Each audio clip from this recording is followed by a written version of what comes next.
Well, friends, Donald Trump may have sat for an interview with a New York probation officer, but if we care at all about the integrity of American elections, Donald Trump better not get sentenced to probation. Let's talk about that, because justice matters.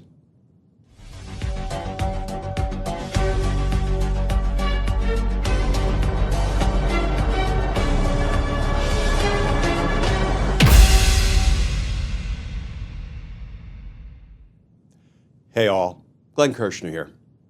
So friends, as Donald Trump sits for his meeting with a probation officer in connection with his New York criminal conviction on 34 felony counts of falsifying business records to try to steal a presidential election, let's talk about why Donald Trump should not, must not, be sentenced to only probation.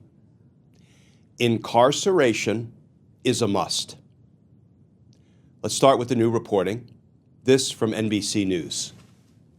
Headline: Trump probation interview set for Monday after hush money conviction. No. Let me correct that headline. Trump probation interview set for Monday after election interference conviction.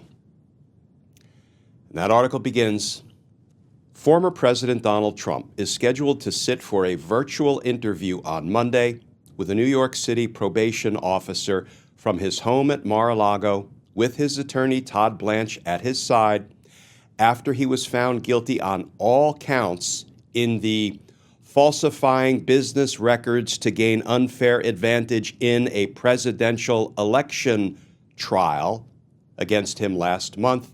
Three sources familiar with the matter told NBC News. The pre-sentencing probation interview will be done over a special virtual network with added security measures, and the interviewer will be a female, according to two sources with knowledge of the situation.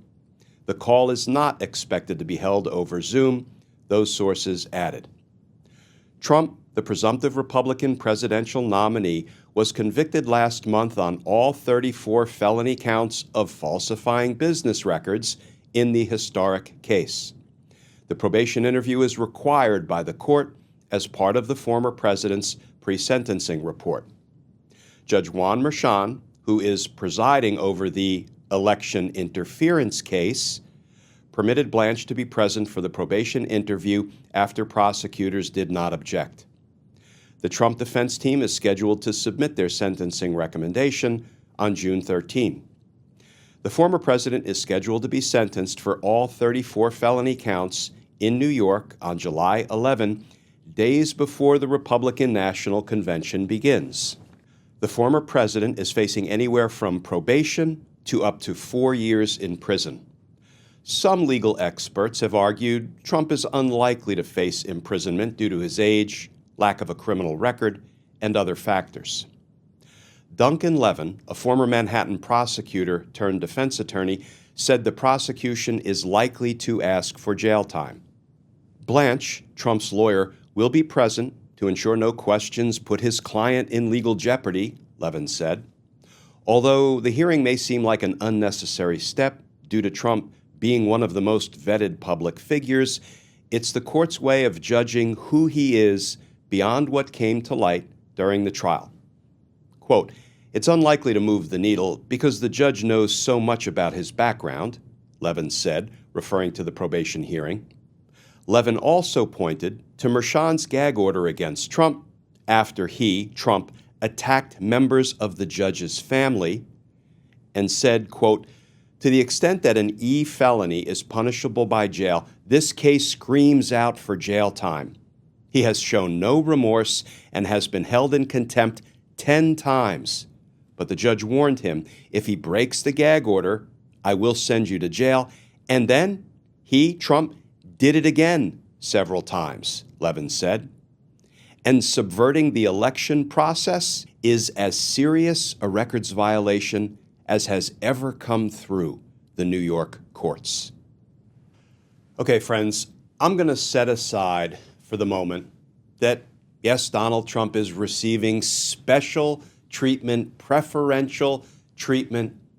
He doesn't have to appear in person at the probation office in New York to meet with the probation officer who will be drafting the pre-sentencing report.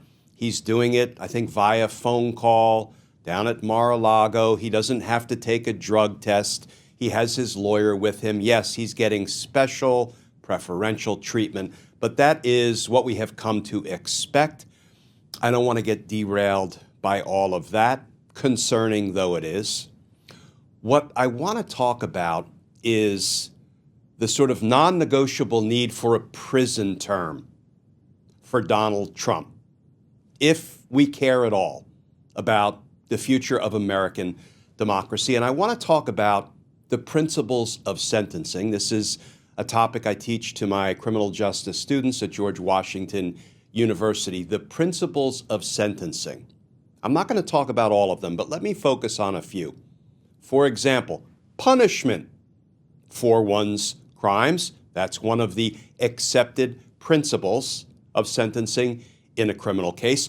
Rehabilitation, that's another accepted principle of sentencing in a criminal case. So, in the event Donald Trump accepts responsibility for the 34 felony crimes he committed that he's now been convicted of, if he accepts responsibility, shows remorse, apologizes, pledges not to do it again, tells the court, the judge, he will do better, well, then that should result in a lesser sentence. Of course, Donald Trump will not accept responsibility for his crimes. We've seen him blame everybody else for his criminal conduct, for his criminal convictions, witnesses, judges, prosecutors, jurors, the family members of those respective people. So Donald Trump, no, has no rehabilitative potential. But the principle of sentencing I want to focus on right now is deterrence. There are two kinds of deterrence. One, specific deterrence. What does that mean? That means specifically deterring this offender, this person who's been convicted of these crimes. Donald Trump, specifically deterring him so he will not commit the same or similar offenses in the future. Obviously, that is hugely consequential, specifically deterring Donald Trump from committing additional crimes to try to gain unfair advantage in an American election. But even more importantly than specifically deterring Donald Trump, general deterrence. That's the other kind of deterrence that is an accepted principle in sentencing in a criminal case. General deterrence. What does that mean? It means deterring others who would choose to commit crimes to gain unfair advantage in an election. Deterring other aspiring dictators. And here's the thing, friends, stick with me here for a minute, please.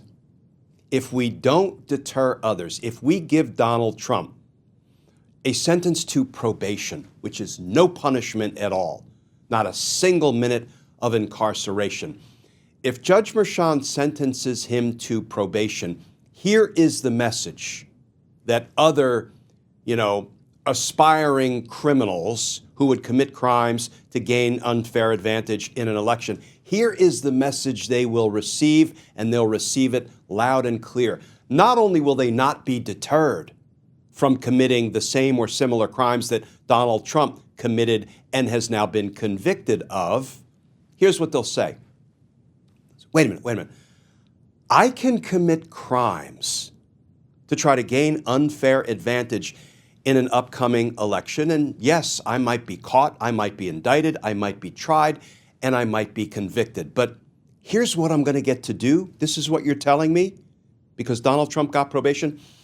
During the course of the trial, I'm going to be able to step out into the hallway with the cameras and the microphones there, and I'm going to be able to tell my hallway lies, my disinformation, my propaganda. and it's going to be covered by the media, and it's going to be broadcast free of charge. Ordinarily, when I run a campaign, I have to pay to have my political commercials aired, and it ain't cheap. You're telling me I can get free coverage during the course of my criminal trial by just stepping into the hall and lying to the American people, and the media will blast it out free of charge? And I can actually fundraise. I can commit these crimes to gain unfair advantage in an election. I can fundraise off of my indictment. I can fundraise off of my trial. I can fundraise off of my conviction. And then at the end of the day, I might be sentenced to probation, no punishment at all. This is what you're saying?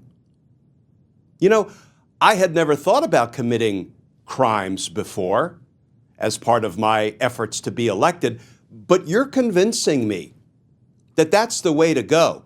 Where do I sign up? Because if I can commit crimes and I can get free airtime by lying during the course of my trial, and I can fundraise off of my indictment and my conviction and probably my sentence to probation, man, for a criminal politician like me, that's win, win, win, win. Where do I sign up? I'm ready to go. That's the message that will be sent if Donald Trump receives only probation from Judge Merchan, if he is not sentenced to a period of incarceration. It won't only fail to deter those who would choose to follow Donald Trump's path of crime and corruption. It will encourage them. It will incentivize the kind of crime Donald Trump committed to steal the 2016 election and to try to steal the upcoming 2024 election. You know, that is something we can't afford to endure any longer, given the precarious state of American democracy, with Donald Trump pledging to be a dictator on day one. His words. That's why incarceration is a must. A jail term is non-negotiable if we want to deter future criminals like Donald Trump, and if we want to keep our republic, preserve our democracy. And I absolutely believe Judge Merchan understands that, recognizes the importance of actually punishing Donald Trump for his democracy-busting crimes, his crimes designed to steal a presidential election. And I believe Judge Merchan will appreciate the need to deter others, because goodness knows in the Republican Party there are lots of others that we are contending with at this moment, others who are more than happy to follow Donald Trump's blueprint in the event Donald Trump is not punished for his crimes. So he has to be sentenced to a period of incarceration. Because justice matters. Friends, as always, please stay safe, please stay tuned, and I look forward to talking with you all again tomorrow.